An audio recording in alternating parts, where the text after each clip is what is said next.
The first time I realized my mother cared more about appearances than actual people was when she made my sister cry at her own birthday party. Not the quiet kind of crying either, the full-on, mascara-running, shoulder-shaking kind that makes everyone stop and stare. And you know what my mom did? She smiled. That perfect plastic smile that never quite reached her eyes. I'm Amelia, and I grew up in a house where image was everything. Where the grass had to be exactly 1 inch tall, where family photos were choreographed like Broadway productions, and where my mother's word was absolute law. Lena, sweetie, you need to stop this right now, Mom said through clenched teeth, still maintaining that picture-perfect smile as my sister sobbed over her ruined birthday cake. People are watching. The cake wasn't even ruined, just slightly tilted from where Lena had bumped the table in her excitement. But to my mother, slightly imperfect, might as well have been destroyed. It's fine, Mom, I said, stepping forward. We can just… Amelia. Her voice cut through the air like a whip. Take your sister inside, now. I led Lena away from her own party, past the perfectly arranged refreshment table and manicured lawn, where our select guests pretended not to notice the drama unfolding. As soon as we were inside, Lena collapsed against me. I just wanted to see if the flowers were real, she hiccuped, referring to the sugar decorations on her cake. I know, kiddo. I hugged her tight. Mom's just being Mom. That night, after the guests had gone and Lena was in bed, I overheard Mom on the phone in her study. The door was cracked open just enough for me to see her pacing. Rocky, I need another extension. Yes, I know what I promised, but… Her voice dropped to a whisper. The party alone cost $3,000. I had to maintain appearances. No, don't you dare tell anyone about… She must have sensed my presence, because she whirled around, face white as chalk. Our eyes met through the gap in the door. I'll call you back, she said quickly, hanging up. I tried to step away, but she was faster. The door flew open, and she grabbed my arm, her perfectly manicured nails digging into my skin. What did you hear? Nothing, I lied. I was just going to ask about tomorrow's dinner. Her eyes narrowed, searching my face for any sign of deception. We're having the Harveys over. Their son Wade is in your class, isn't he? I nodded, trying to keep my expression neutral. Wade was actually one of the few people at school I could stand, mainly because he seemed to see through everyone's BS as clearly as I did. Wear the blue dress I bought you, she commanded, and do something with your hair. It looks common. Later that night, I called my best friend Toby, the only person who truly understood what it was like living under my mother's regime. You should have seen her today, I whispered into my phone, curled up in my window seat. She made Lena cry over a cake. Toby, a cake. Your mom's got issues, Ames, he replied. Like, serious control freak issues. Tell me about it. And I think I just overheard something I wasn't supposed to. Spill. She was talking to Rocky. You know, that sketchy friend of hers? Something about needing an extension and promising money. Wait, Toby interrupted. Isn't Rocky the one who runs that investment group your mom's always bragging about? Yeah, but this didn't sound like normal investment talk. She looked scared, Toby. I've never seen her scared before. A soft knock at my door made me jump. Amelia, it was Lena. Gotta go, I told Toby quickly. Text you later. Lena slipped into my room, her eyes still puffy from crying. Without a word, she climbed onto my bed and curled up next to me like she used to when we were little. Am I a bad person? She asked in a small voice. What? No. Why would you think that? Because I made Mom angry. Because I ruined everything. I felt something inside me crack. Listen to me, I said, turning to face her. You didn't ruin anything. Mom's the one who ruined your party, not you. But even as I comforted my sister, my mind kept returning to that phone conversation. My perfect, proper, controlling mother was hiding something. And for the first time in my life, I had leverage, real leverage, against her. I just had to figure out how to use it. The dress wasn't even that revealing. Long-sleeved, knee-length, with a subtle shimmer that caught the light when I moved. But the moment I stepped out of the dressing room at Nordstrom, Toby's face lit up, and I knew I'd found my homecoming dress. Your mom's going to hate it, he said, grinning. It's perfect. It's completely modest, I argued, spinning in front of the mirror. She can't possibly. It's not beige, boring, or from her approved list of stores. Trust me, she'll hate it. He was right, of course. But for once in my life, I didn't care. I'd saved up my own money from tutoring, and I was tired of looking like I'd stepped out of a 1950s catalog. When I got home, Mom was in the kitchen with Rocky, their heads bent over some paperwork that they quickly shuffled away when I walked in. Where have you been? Mom demanded. Shopping for homecoming. Look what I found. I held up the bag, trying to sound excited rather than defensive. Rocky's eyes darted between us, a strange smile playing on his lips. I should go, Grace. We can discuss the investment opportunities later. As soon as he left, Mom snatched the bag from my hands and pulled out the dress. Her face went through a series of expressions: shock, disgust, and finally that cold anger I knew too well. Absolutely not. Mom, it's perfectly appropriate. Even Mrs. Peterson would approve. And she's. I said no. She held the dress up like it was contaminated. What will people think? This isn't what we wear. This isn't who we are. It's who I am. The words burst out before I could stop them. And maybe if you weren't so obsessed with what other people think. Enough. She threw the dress onto the counter.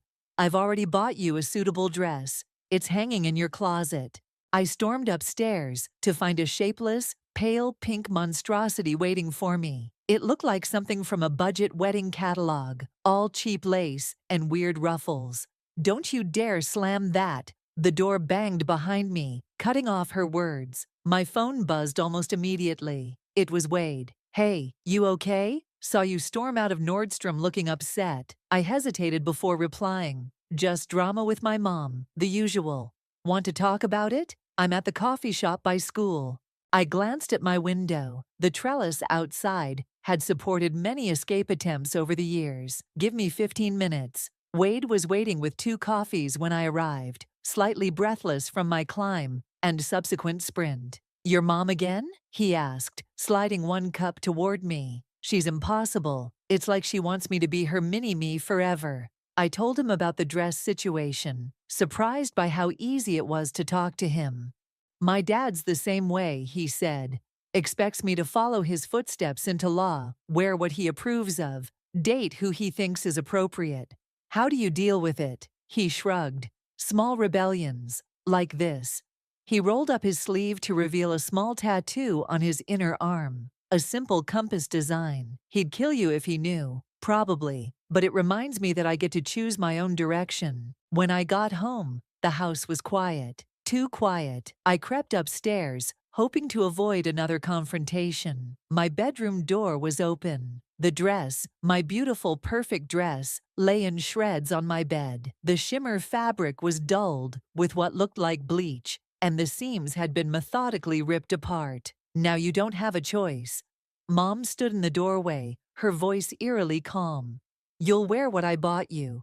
Something snapped inside me. All those years of control, of perfect smiles hiding ugly truths, of watching her break down anyone who dared to be different. It all crystallized into a single clear thought. You're right, Mom, I said, my voice steady despite the tears threatening to fall. I don't have a choice about the dress, but you don't have a choice about what happens at homecoming either. She frowned. What are you talking about?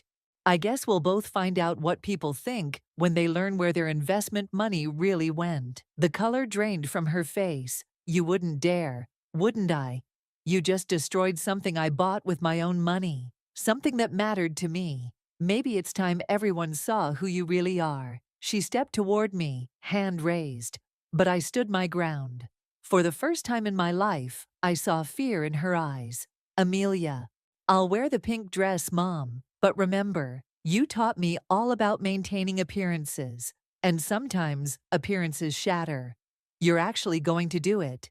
Toby leaned forward across the library table, his voice barely above a whisper. Like, for real? I nodded. pulling up the photos I'd taken of Mom's paperwork on my phone. Look at these. Rocky's been helping her hide gambling debts for months. They've been using the investment group as a cover.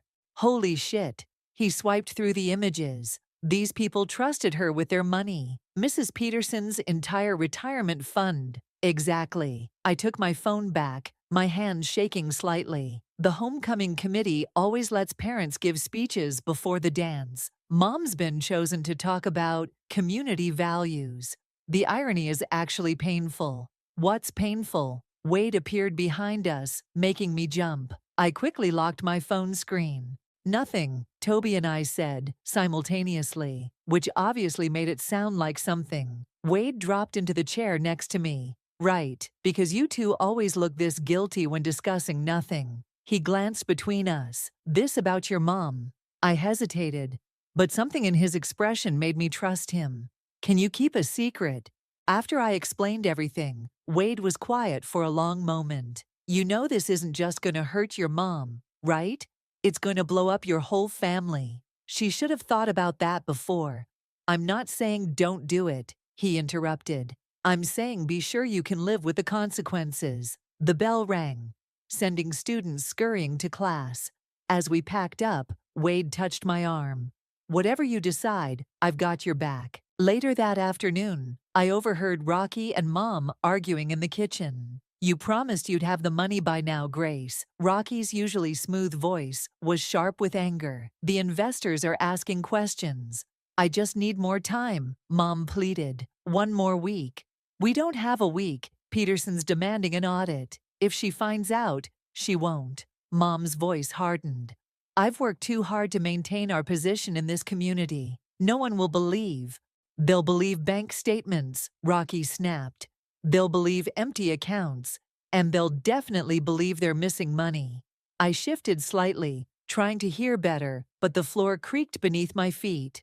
Both adults whirled toward the doorway. Amelia, Mom's voice was dangerously sweet. How long have you been standing there? Rocky's face twisted into an ugly smile. Long enough, I'd say. He stepped toward me. Your mother and I were just discussing some sensitive business matters.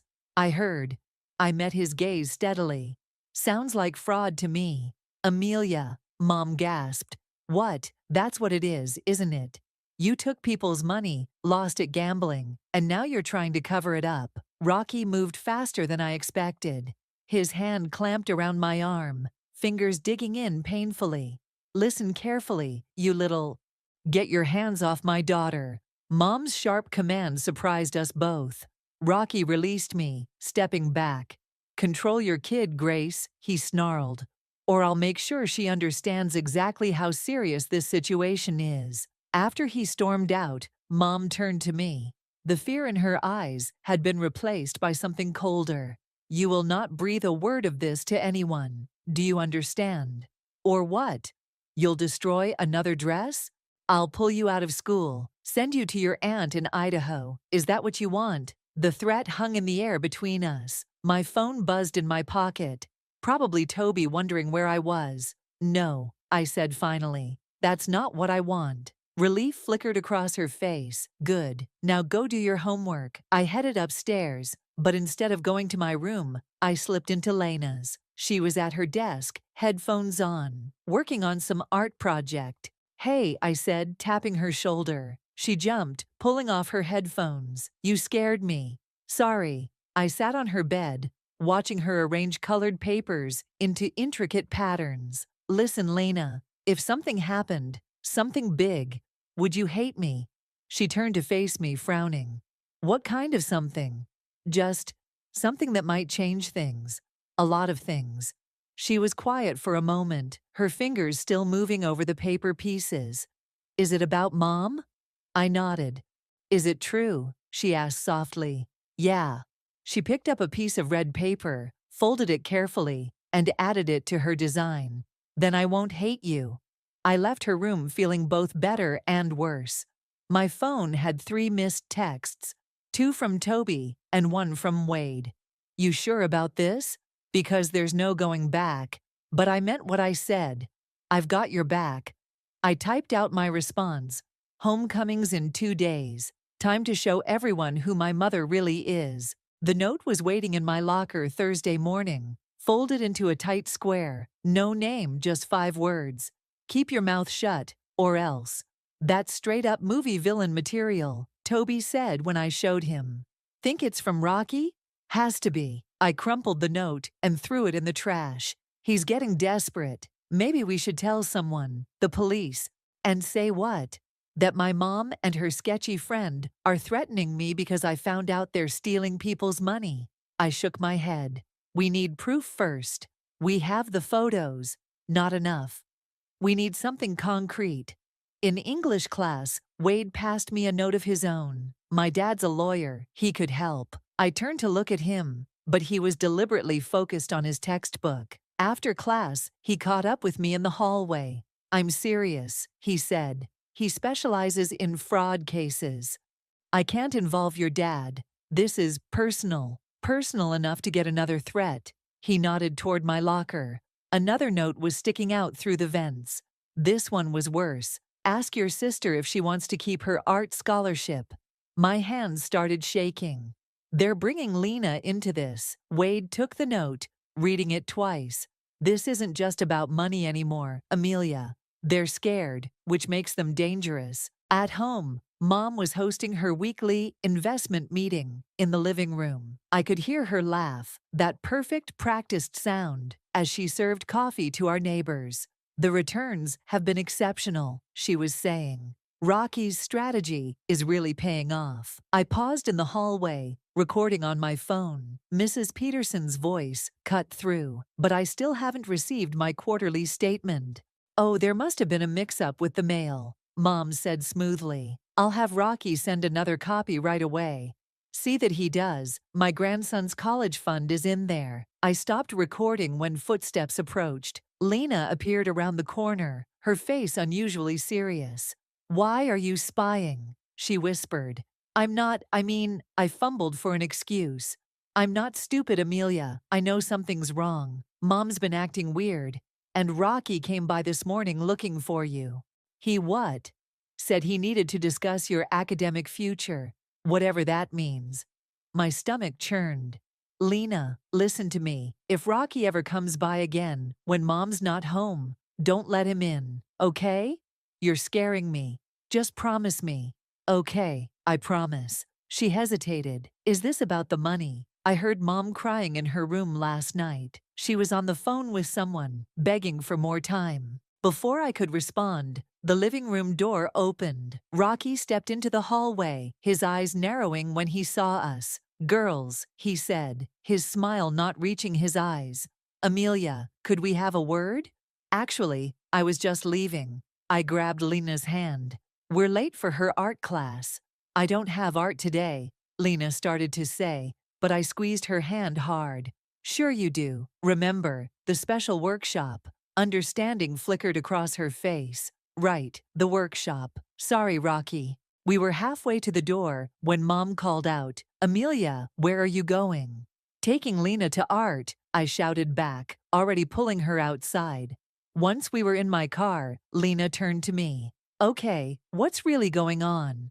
I started the engine, checking the rearview mirror to make sure Rocky hadn't followed us. I'm going to tell you something, but you have to promise not to freak out. By the time I finished explaining everything, we were parked outside Toby's house. Lena sat in silence for a long moment. So at homecoming, she trailed off. Yeah. And everyone will know. Yeah. She pulled out her phone, typing quickly. What are you doing? Texting my art teacher, she said. Telling her I need to drop out of the scholarship program. Lena, no. If I drop out now, they can't use it against you. She looked up at me, her expression eerily like Mom's. I'm choosing this, okay? I'm choosing you. My phone buzzed with a text from Wade. Rocky just left your house. Looked pissed. You okay? Another text came through immediately after, this one from an unknown number. Last warning, homecoming's tomorrow. Make the right choice. I showed both messages to Lena. She grabbed my hand. We're not backing down, are we? No, I said, squeezing her hand back. We're not. The morning before homecoming, I found Mom in my room, sitting on my bed with tears streaming down her face. The sight was so jarring, I almost backed out of the doorway. "Mom?" She looked up, not bothering to wipe her eyes. "I used to sit here when you were little, watching you sleep. You were such a perfect baby, so trusting. What are you doing here? Rocky told me what you're planning." Her voice cracked. "Please, Amelia, don't do this to our family." For a moment, I almost wavered. Then I remembered Lena's birthday party, the shredded dress, all the years of control and manipulation. "You did this to our family," I said. "I'm just telling the truth." "The truth?" She stood up, suddenly angry. "The truth is I did everything for you girls. Everything. Do you think it was easy, maintaining our position in this community, making sure you had the best of everything? We never asked for the best. We just wanted, what? To be common. To throw away everything I built?" She grabbed my shoulders. "Rocky says he can fix this. One more investment, one big win." I jerked away from her. "You're still gambling? After everything?" "It's not gambling when you know you'll win." Her eyes had a wild look I'd never seen before. "Rocky has a system. This time it's guaranteed." "Mom, listen to yourself." A knock at the front door made us both freeze. Through my window, I saw Wade's car in the driveway. "That's my ride," I said. "We're meeting the decorating committee early." "Amelia, please." I grabbed my bag and rushed downstairs. Wade was waiting on the porch, looking concerned. "You okay? You look like you've seen a ghost." "More like the ghost of my mother's sanity." I climbed into his car, telling him about the conversation as we drove. "She's desperate," he said. "People do crazy things when they're desperate." "I know, that's what scares me." At school, the gym was chaos. The decorating committee was trying to transform it into some kind of enchanted forest, but mostly it looked like a craft store had exploded. Toby met us at the door. "Your mom's here." "What? Why?" "Something about checking the sound system for her speech." He lowered his voice. "Rocky's with her." I peered through the gym doors. Mom was standing by the stage, gesturing animatedly, while Rocky typed something on his phone. "I don't like this," Wade said. "They're up to something." "Doesn't matter." I pulled out my own phone, checking the audio files and documents I'd gathered. "In 8 hours, everyone will know the truth." "Amelia." Lena's voice behind me made me jump. She was holding her phone, looking pale. "You need to see this." It was an email from her art school. "Due to concerns about your family's financial stability, we regret to inform you that your scholarship has been suspended pending review." "They can't do that," I said. "Can they?" "Rocky's friend is on the board," she said quietly. "This is just the beginning, isn't it?" Wade took my hand. "We need to talk, privately." He led me to the empty choir room, closing the door behind us. "My dad looked into Rocky last night. He's got a record. Fraud, embezzlement, the works. He's dangerous, Amelia. All the more reason to expose them. Listen to me. These people aren't just going to roll over. They could hurt you, hurt Lena. They're already hurting us." I pulled away from him. "They're already threatening us and controlling us and—" He caught my arms, pulling me back. I know, but we need to be smart about this." His face was inches from mine. "Let me help you. Let my dad help you. We can do this the right way." For a moment, I almost gave in. It would be so easy to let someone else handle this, to not have to be the one to destroy everything. Then my phone buzzed. Another text from Rocky. "Final offer. Walk away now, or your sister loses more than just her scholarship." "The right way takes too long," I said, showing Wade the message. "They need to be stopped now." He read the text twice, then looked at me with an intensity that made my breath catch. "Okay, then we do this your way. But first," he kissed me. Not a gentle kiss, but one full of worry and determination, and something else I couldn't name. When we broke apart, he pressed his forehead against mine. "Whatever happens tonight, remember you're not alone in this." "I know." I straightened up, squaring my shoulders. "Now help me figure out how to hack into the gym's sound system." Through the window, I could see Mom and Rocky leaving the gym, looking satisfied. They had no idea what was coming. 8 hours to go. The pink dress felt like a straitjacket. Mom hovered while I got ready, adjusting every detail like I was her personal doll. Perfect, she said, stepping back. Now remember, smile when I'm speaking. The Peterson family will be watching. Is that a threat or just good advice? I muttered. Her hand froze on my shoulder. What was that? Nothing. I'll smile. The doorbell rang, Wade arriving to pick me up. Mom's eyes narrowed. I thought you were going with Toby. Change of plans. Downstairs, Wade stood awkwardly in our foyer, looking uncomfortable in his suit, while my mother circled him like a shark. Your father's coming to the ceremony, she asked. Yes, ma'am. He's very interested in hearing your speech. Something in his tone made her pause.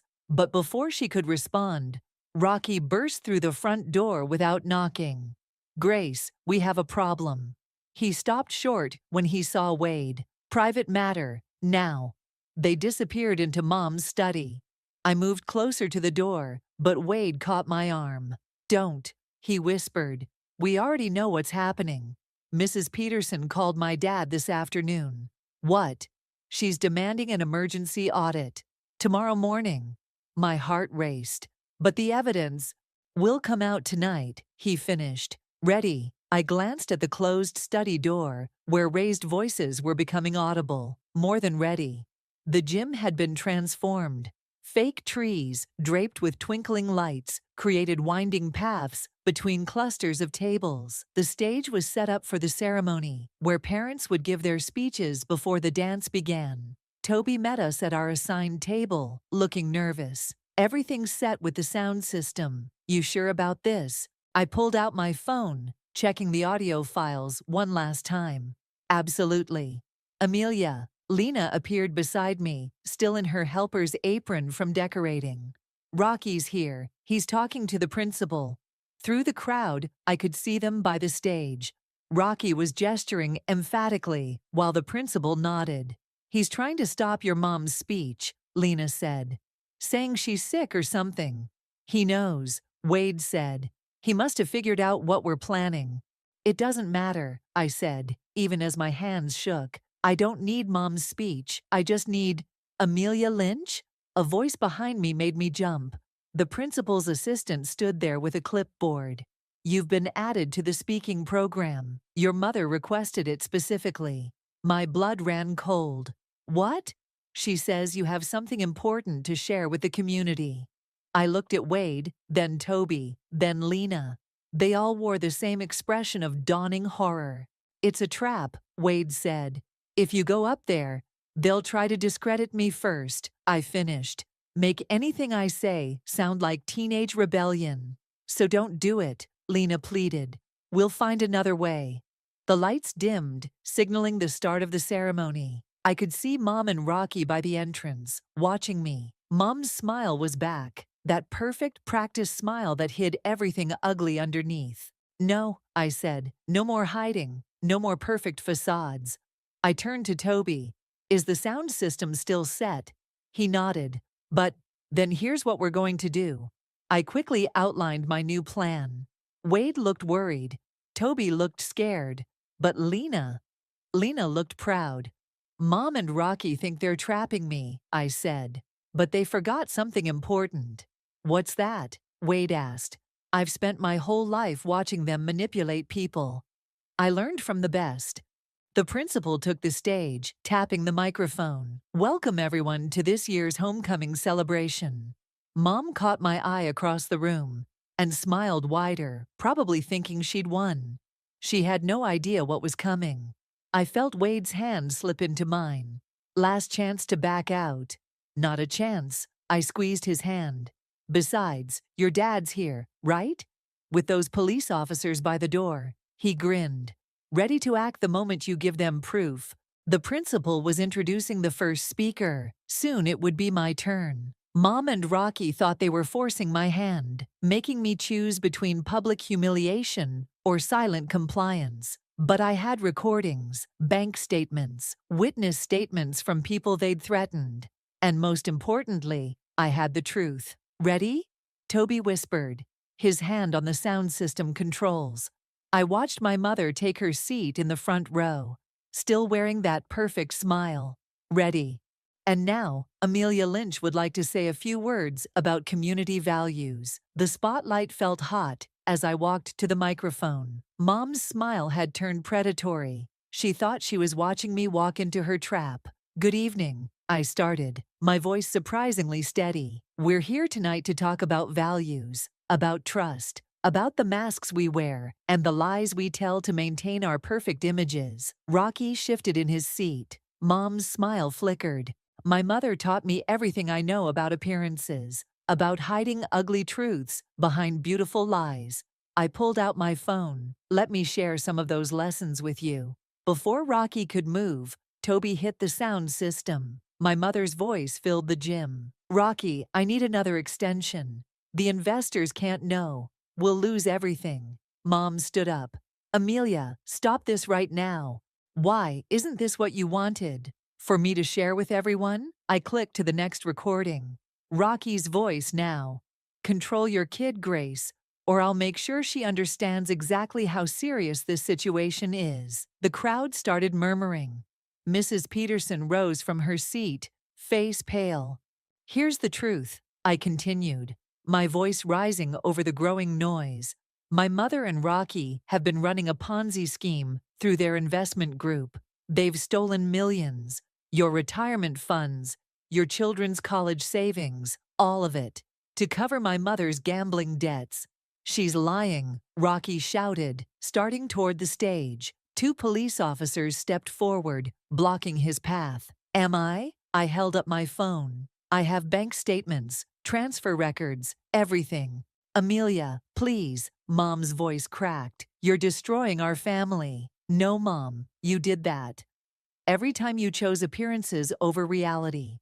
Every time you hurt someone to maintain your perfect image. I turned to the crowd. Mrs. Peterson, check your accounts, now. She was already on her phone, hands shaking. The color drained from her face. It's empty, she whispered. Everything's gone.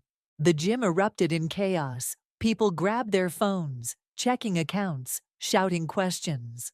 Rocky tried to run, but was quickly detained by the officers.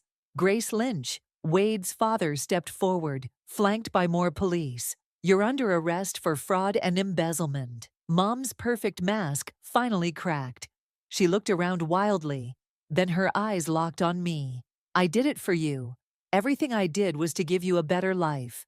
No, I said into the microphone, my voice echoing over the chaos. You did it for yourself, for your image, for your addiction. As the officers led her away, she started crying. Real tears this time, not the perfect ones she'd practiced in mirrors. You've ruined everything, she sobbed. Actually, Wade's father stepped up to the microphone beside me. Thanks to your daughter's evidence, we've already frozen the offshore accounts where most of the money was hidden. With proper legal action, most of it can be recovered. The relief in the room was palpable. Mrs. Peterson actually hugged me, tears in her eyes. Thank you, she whispered. My grandson's future. I found Lena in the crowd, her face a mix of emotions I couldn't read. When our eyes met, she gave me a small nod. Wade appeared at my side as the police led Mom and Rocky away. You okay? I don't know. My hands were shaking now that it was over. I just sent my mother to jail. You exposed the truth, he corrected. There's a difference. The principal was trying to restore order, announcing that the dance would be postponed. People were still talking, calling family members, sharing the news. Amelia, Toby called from the sound booth. You might want to see this. He held up his phone. Local news alerts were already popping up. Local investment scandal exposed at high school dance, and mother-daughter confrontation reveals million-dollar fraud. Well, Wade said, taking my hand. Guess you can't hide from this one. Good. I squeezed his hand. I'm done hiding. Lena joined us, still wearing her helper's apron. What happens now? Now, I looked around the gym, at the fake trees and twinkling lights that were supposed to create a perfect fantasy world. Now we deal with reality. Together, she asked, her voice small. I pulled her into a hug. Together. The police were still taking statements, cameras were flashing, and tomorrow would bring a whole new storm of consequences. But for the first time in my life, I felt truly free. No more perfect facades, no more masks, just the messy, complicated truth. And somehow, that was better than perfect. The morning sun streamed through the courthouse windows as I straightened Lena's collar. "You don't have to do this." "Yes, I do." She squared her shoulders. "I want to speak at the sentencing." Wade's father approached us, legal papers in hand. "They're ready. Remember, your mother's already pleaded guilty to reduce her sentence." Inside the courtroom, Mom sat at the defendant's table in her prison jumpsuit. No makeup, no perfect hair, no facade. When she saw us, her eyes filled with tears. Rocky was being sentenced separately. He'd tried to flee the country, but was caught at the Canadian border. "All rise," the bailiff called. The judge reviewed the charges, the plea agreement, then turned to the gallery. "I understand some victims wish to speak." Mrs. Peterson went first, describing how she'd trusted Mom with her grandson's future. Others followed, neighbors, friends, all people who'd believed in the perfect image Mom had created. Then Lena stood up.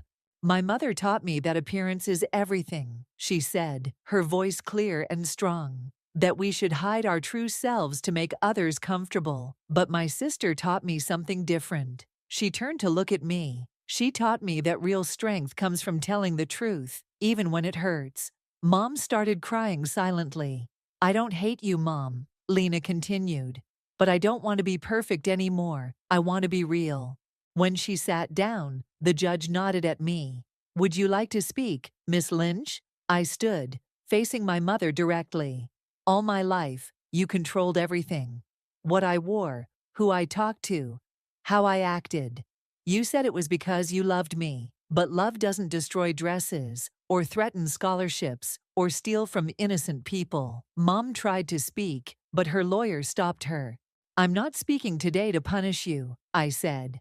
"I'm speaking because for the first time I can. Because Lena deserves to live without fear of disappointing you. Because all these people deserved better than your lies."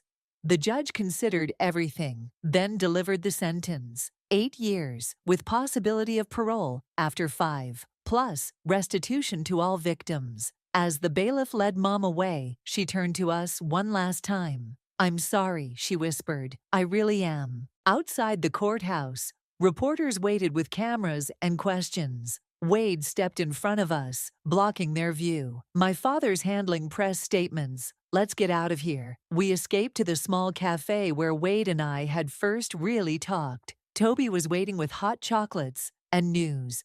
"The art school reinstated your scholarship," he told Lena. "They said your moral courage impressed them." She smiled. A real smile, not Mom's practiced one. I submitted a new piece, called it Perfect Lies. The house sold quickly. Wade's father joined us, sitting down heavily. "Between that and the recovered funds, most victims will get their money back." "Where will we live?" Lena asked quietly. "With Aunt Sarah," I said. "She's moving back to help us finish school here." "The cool aunt who rides motorcycles?" Toby grinned. "The one your mom always called a bad influence?" "That's the one." Wade took my hand under the table. "You okay?" I looked around at my strange little family. My brave sister, my loyal best friend, my supportive boyfriend, his father, who'd helped us navigate the legal chaos.